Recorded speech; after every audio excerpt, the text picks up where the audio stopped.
बिस्मिल्लाहिर्रहमानिर्रहीम अस्सलाम वालेकुम। मैं हूं मेहरीन सब्तैन। देखें आप मेरा यूट्यूब चैनल और फेसबुक पेज।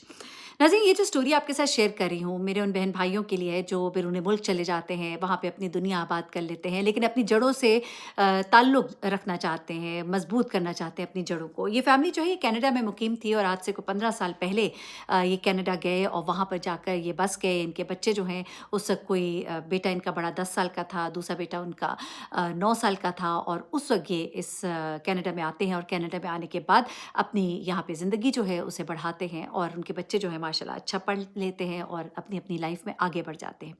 तो यहाँ पर चूँकि ये इनकी जो फ़ैमिली है पाकिस्तान में काफ़ी सारे उनके रिश्तेदार वहाँ पर थे, लेकिन एट द सेम टाइम यहाँ कनाडा में उनकी पाकिस्तानी कम्युनिटी के साथ भी बड़ी अच्छी जान-पहचान थी, सलाम दुआ थी। अब ये जो फ़ैमिली है उनकी एक ख़्वाहिश थी क्योंकि अपने मुल्क को बड़ा याद करते थे, लाहौर के रहने वाले थे, लाहौर को याद करते थे। तो हमेशा ये कहा करते थे कि शादी अपने बच्चों की ना हम पाकिस्तान से करके लाएँगे। कुछ लोगों ने उनको मशवरा दिया कि आपके बच्चे कनाडा में हैं, आप यहाँ पर फ़ैमिलीज़ हैं, पाकिस्तानी नैयाद फ़ैमिलीज़ हैं, आप उनमें शादी करें, वो ईज़ी रहती हैं।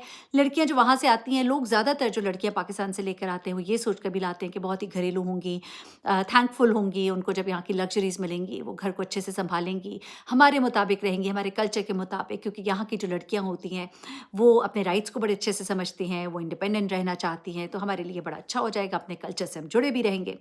ऐसे में वो अपने ख़ानदान में रिश्ता देखते हैं, तो उसमें कई फ़ैमिलीज़ के आपस में रिश्ते तय हुए हुए थे, कुछ बच्चियों के बाहर थे, यानी कोई ऐसा कंपैटिबल रिश्ता नहीं था, जो उनके बेटे के लिए हो। आखिरकार जो अनवर साहब हैं, उन्होंने अपनी बहन से बात की कि मेरे बेटे के लिए, बड़े बेटे के लिए वो रिश्ता देख रहे थे। कोई अच्छी-सी लड़की का रिश्ता देखिए, हमें कोई अमीर-कबीर फ़ैमिली की लड़की नहीं चाहिए, नॉर्मल फ़ैमिली की लड़की हो, बैचलर्स किया हो, अच्छी हो, खुशशक्ल हो और फ़ैमिली में घुल-मिल जाने वाली हो।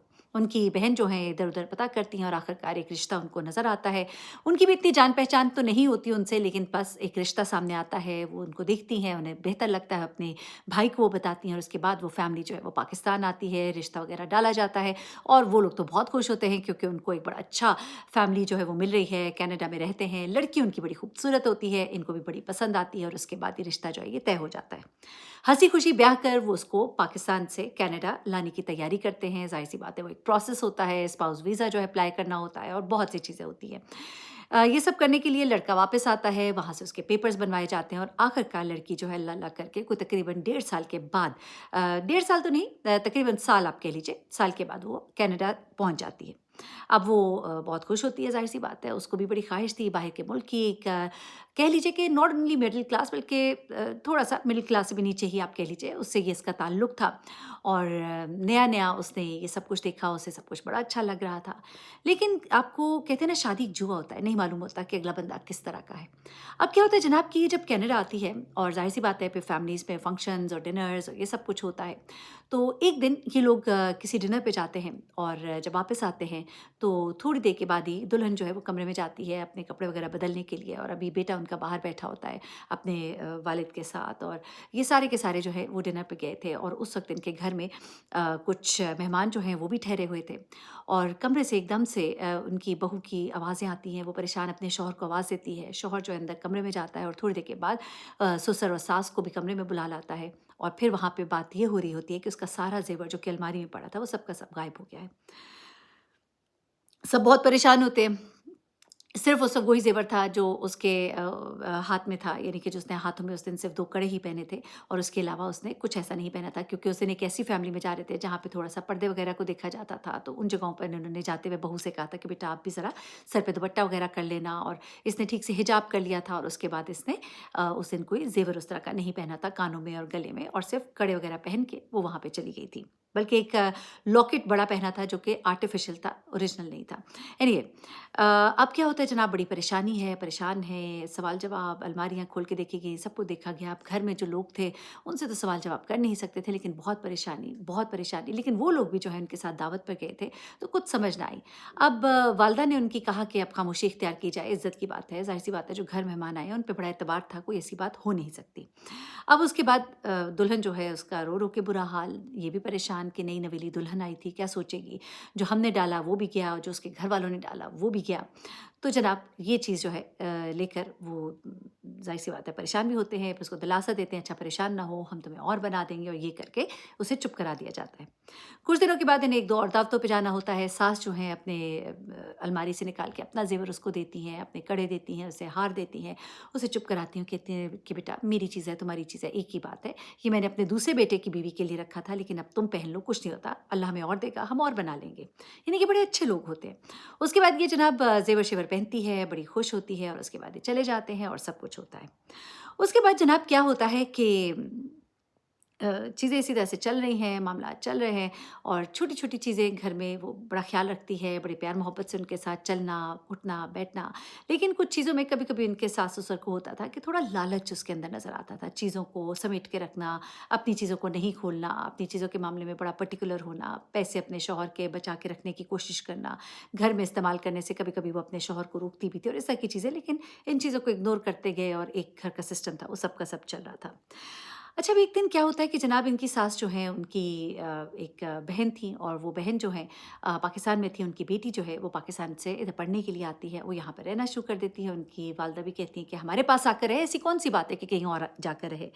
तो जनाब वो भी इनके घर आकर रहना शुरू हो जाती है और इसी दौरान उनके दूसरे बेटे का रिश्ता जो है वो भी तय हो जाता है। अब जब रिश्ता तय होता है, ये रिश्ता जो है एक पाकिस्तानी फैमिली है जो कि अभी-अभी ही कनाडा शिफ्ट हुई थी और उन्होंने उनकी बेटी से उसका रिश्ता तय किया और जनाब वो बड़ी तैयारियाँ वगैरह शुरू हो गई और तैयारियाँ जब शुरू हुई तो एक कहते हैं ना कि कपड़े खरीदे जा रहे हैं, जो चीज़ें उसके लिए खरीदी जा रही थी, तो ये जब इनके साथ जाती थी, तो ये भी उसी चीज़ के ऊपर जाके हाथ रखती थी और सास को चारों ना चार इसको भी वैसा ही बना के देना पड़ता था। कुछ चीज़ें तो बना दी, लेकिन ज़ाहिर-सी बात है, जो शादी हो रही है जिसकी उसका सामान ज़्यादा होता है बनता और दूसरों को इतना उस तरह तो नहीं बना के देते, लेकिन इसके चेहरे का रंग ही बदल जाता था, अंदाज़ ही और हो जाता था, थोड़ी नाराज़ से लगने लगती थी और सास जो है वो फिर थोड़ा-सा टेंशन में उसके लिए वही चीज़ बना लेती थी। कुछ चीज़ें पाकिस्तान से मँगवाईं, उनमें भी उसने 2-3 जोड़ों पे हाथ रख दिया, उन्होंने वो भी उसको दे दिया, जबकि अब उनके पास चीज़ें कम पड़ रही थी और उनको ये बात कुछ अच्छी नहीं लग रही थी। 1-2 बार उन्होंने अपने शौहर से इस बात का ज़िक्र भी किया, तो उन्होंने कहा, "चलो चुप कर जाओ, कुछ नहीं होता। यही शौक तो होते हैं लड़कियों के और यही दिन तो होते हैं पहनने के, ओढ़ने के, सजने-संवरने के" और इस बात पे वो खामोश हो जाते हैं। जनाब उसके बाद क्या होता है कि एक बार फिर से वही मामला जो है दोबारा से दोहराया जाता है। यानी कि जिस दिन इन लोगों ने शादी जब इनके घर में होने वाली थी और ज़ेवर जो है वो लड़की का अभी अगले दिनों में कुछ लेना था और उसकी तैयारियां हो रही थी कि एक दिन ये लड़की जो है ये रोती-रोती बाहर आती है और अपने शौहर से कहती है कि मेरा ज़ेवर जो है मेरी अलमारी में नहीं। अब ये बात सुन के सब चकरा कर रह जाते हैं। वो कहती है कि मेरे जो कड़े और मेरे हार और ये सब कुछ इसी अलमारी में पड़ा था, मैंने खुद रखा था। अब जबकि उन्होंने इसको ख़ास तौर पे कहा था कि चीज़ों को बड़ा सँभाल के रखो और इस तरह से नहीं रखना, तो वो कहती कि मैंने बड़ा सँभाल के रखा था। मैंने तो जुराबों में डाल के रखी थी चीज़ें और कपड़ों के बीच में रखी थी, वो अलमारी हमेशा लॉक होती थी। अब वो कहते हैं कि ये कैसे हो सकता है? अब जो सारी दुनिया मचती है, तो घर में तो अभी कोई मेहमान भी नहीं है, अभी तो शादी में दिन बड़े हैं। अब घर में सिर्फ़ एक ही खातून बाहर की है और वो है जनाब इनकी वो भांजी जो कि बाहर से पाकिस्तान से इधर आई थी। अब ये जो है अपने शौहर को बार-बार कहना शुरू कर देती है कि मुझे लगता है कि आपके तो रिश्तेदार चोर ही हैं। पहले भी आपके रिश्तेदार यहाँ पे मौजूद थे, मेरा ज़ेवर चोरी हुआ और अब देखिए कि आपकी माँ की ये भांजी आई है, तो अब यहाँ पर मेरा दोबारा। अब इस बात पे वो ज़रा गुस्से होता है, उसे कहता है कि अपना मुँह बंद रखो और इस तरह की बातें मत करो। अब सास-ससुर के कान तक भी ये बातें कहीं पहुँच जाती हैं कि वो इस तरह के वहम का या शक का इज़हार कर रही है, जो कि उसकी वालदा को बहुत बुरी लगती है। अब वो कहती हैं कि जो भी है, इस बात की तो हम रिपोर्ट कराते हैं पुलिस को, क्योंकि हो सकता है हम कहीं बाहर गए हों, जिस दिन हम बाहर गए हों तो किसी ने पीछे से अलमारी से निकाल लिया हो, क्योंकि उन दिनों इनका बहुत ज़्यादा आगे-पीछे बाहर आना-जाना होता था। इन्होंने जब पुलिस को रिपोर्ट कराई और पुलिस ने जब अपने तरीके से काम शुरू किया, पूछताछ शुरू की, तो फिर चीज़ें जो हैं थोड़ी-सी उनको मशकूक लगी और मशकूक भी लगी उनको उनकी बहू के हवाले से। अब यहाँ पर उन्होंने चीज़ों को ट्रेस बैक करना शुरू किया और उसमें मालूम होता है कि आज से 5 दिन पहले उस लड़की ने वो ज़ेवर पहने थे, उनमें से कुछ चीज़ें उसने पहनी थी। तो नतीजा ये निकला कि 5 दिन पहले तक तो ज़ेवर घर में मौजूद था। अब ये टाइमलाइन डिसाइड होना थी कि ये ज़ेवर किस दिन गुम हुआ, क्योंकि उसने 2-3 दिन के बाद अलमारी खोली और उसका कहना था कि 2-3 दिन पहले तक ज़ेवर था और अब मैंने अलमारी खोली है तो ये गुम गया है। इसका मतलब है कि इन 3 दिनों के अंदर ज़ेवर कहीं गायब हुआ। अब उसके बाद पुलिस ने अपने तरीके से जाँच पड़ताल शुरू की और ज़ाहिर-सी बात है, आपको पता है वहाँ पे तरीक़ेकार जो है वो बड़ा एडवांस है। उन्होंने घर के सीसीटीवी कैमराज़ और ये तमाम चीज़ें देखना शुरू की और उसमें घर के सामने एक घर था। इनके घर के बैक साइड पे एक घर था जिसका कैमरा एक उनकी बैक साइड की तरफ था, यानी कि इनके बैकयार्ड की तरफ। अब यहाँ पर पुलिस को एक बड़ी अजीबो-गरीब सी बात पता लगती है और अगले दिन वो इनके घर पहुँचते हैं और कहते हैं कि चोर का सुराग मिल गया।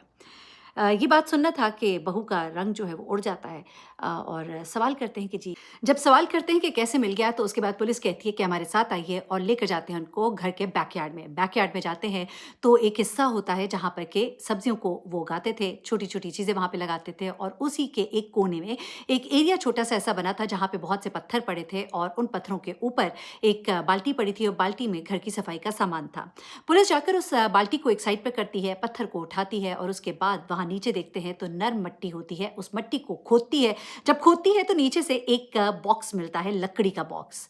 सब उसको देखते हैं तो हैरान रह जाते हैं, लेकिन उसके बाद उनकी आँखें फटी की फटी रह जाती हैं जब वो बॉक्स खोला जाता है। जी हाँ, उस बॉक्स के अंदर वो तमाम ज़ेवर मौजूद होता है जो अभी तक इसकी सास ने इसको चोरी होने के बाद बनवा कर दिया था। ना सिर्फ ये बल्कि वो ज़ेवर भी इसमें पड़ा होता है जो कि इससे पहले चोरी हो चुका था शुरू में।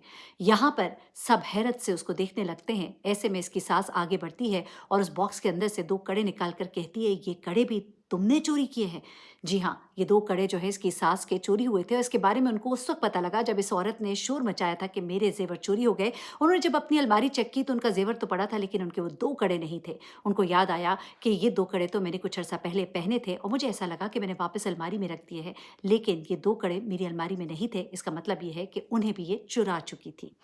अब ऐसे में वो बहू जो है वो परेशान हो जाती है, माफ़िया माँगने लगती है, रोती है, लेकिन फिर उसे कोई मुँह नहीं लगाता, ना उससे कोई औलाद थी और एक ऐसी चोर बहू को कौन रखना चाहेगा कि जिससे आपकी कोई चीज़ भी सेफ ना हो। वो चाहती थी कि घर आई भतीजी पर इल्ज़ाम लग जाए, ना सिर्फ़ ये उससे कि जान छुट जाए बल्कि उसको नया ज़ेवर भी बनवा दिया जाए क्योंकि घर में नई बहू आ रही है, तो उस बहू का ज़ेवर जब बनेगा तो फिर ये मेरा रोना देखकर मुझे भी ज़ेवर बना देंगे। पहले भी उसका हरबा कामयाब हुआ था, दोबारा हरबा कामयाब हो जाएगा। लेकिन कहते हैं ना कि जैसे इंसान अपनी चोरी जो है ना छुपाए कितने अरसे तक छुपा सकता है और आखिरकार वो पकड़ी ही गई और जब पकड़ी गई तो फिर बड़ी ही बेइज्जत भी हुई। पुलिस ने उसे गिरफ्तार भी किया। न सिर्फ ये बल्कि इस लड़की को डिपोर्ट भी किया गया और इस तरह से उसने जो बड़े ख्वाब देखे थे और लालच में आगे से आगे बढ़ती जा रही थी, उसका भयानक अंजाम हुआ एक लालची औरत का। अपना बहुत ख्याल रखिएगा। मैं आपके साथ स्टोरी शेयर करते हैं। ऐसे भी लोग होते हैं दुनिया में। अल्लाह हाफ़िज़।